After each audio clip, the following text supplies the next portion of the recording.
Moving on, the latest on the shooting in Las Vegas at the United States, police say the attacker's motives still remain unclear. But after examining various evidences found in the gunman Stephen Paddock's hotel room, officials say that the shooting was premeditated and pre-planned extensively over a long period.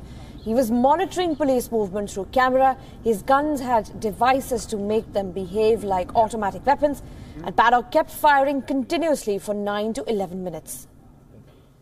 I'm not aware of any transmission, but there was cameras. There was cameras located outside of the room and inside of the room, along with the firearms.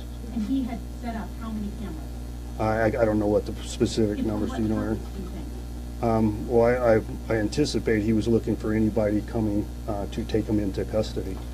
Earlier, police recovered 42 guns from the 64-year-old Stephen Paddock, and some from the hotel room and others from his home in Mesquite, Nevada. Paddock even had an ammonium nitrate in the car, and Paddock did not have any history of mental illness. Political discontent or radical views on social media were also not a concern for him. He had not served in the military either. Paddock fired from 32nd floor of the Mandalay Bay Hotel and killed himself when the police moved in. Now, Paddock's brother spoke to media again in his emotional interview where he tried to give an explanation behind his brother's actions. My brother is dead. Wasn't this guy... He didn't plan this for 35 years. He didn't plan this for 35 years. This happened to my brother. Whatever caused him to do this happened in a very short time period is to you, but this happened over the course of months. It happened over the course of months. And the victims of last Vegas shooting described their experience, in fact, a horrid memory for them. Listen in. I just come out of the bathroom and I heard what was a rat-a-tat-tat, and I thought it sounded like somebody had thrown a brick of fireworks at the front entrance of the VIP entrance down there on the sidewalk. And that went off, and I thought that was really weird, so I walked up to the top of the stairs to go back into the tent, the VIP tent, and the bartenders were saying, get down, there's been a shooting. I'm like, what? Is those firecrackers? And they're like, no, get down, and people would start dropping down all around me. And then I jumped down, and I said, I got to get back out there and get my wife, because she was at the front section of the gate closest to the stage.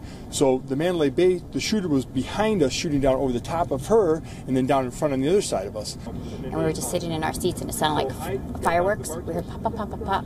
And we looked, and we were looking for like lights, and lights never happened. And then we heard it again, and then all the lights went off on the stage. And then people started running, and we like waited a second because we didn't know if it sounded like, you know how like the speakers blow out? I thought it was like a power surge or whatever. And then people were running. We held off a second, and then she said, get down, get down. So we got down. Everybody was running, and then we were stuck like in that corner over where all the food people were. So we couldn't go anywhere, so we just laid down in the bleachers, and then people had broke through like the barriers where the people were selling the food, so we just got out that way, and we ran out that backside and hid behind the police cars. My heart's broken for the family, for the people who were lost. It's just in mankind for doing these sick people doing this stuff to innocent people who are just, you know, enjoying life. I'm disappointed. And then just mass crowds start running at me, and I'm like not even sure what's happening, but I hear there's an active shooter, and I just pick up my guitar and start running, and it was very traumatizing seeing all these people in fear for their lives, and hard for me not to be in fear for my life as well, and I just kind of took off running. Though ISIS had claimed responsibility for the attack, but US President Donald Trump denies, in fact, any links to Islamic State group. Trump also said that it was not the time for political debate on gun control. What happened in Las Vegas is in many ways a miracle. The police department has done such an incredible job, and we'll be talking about gun laws as time goes by. He was a sick man, a demented man, a lot of problems, I guess, and we're looking into him very, very seriously, but we're dealing with a very, very sick individual. Thank you.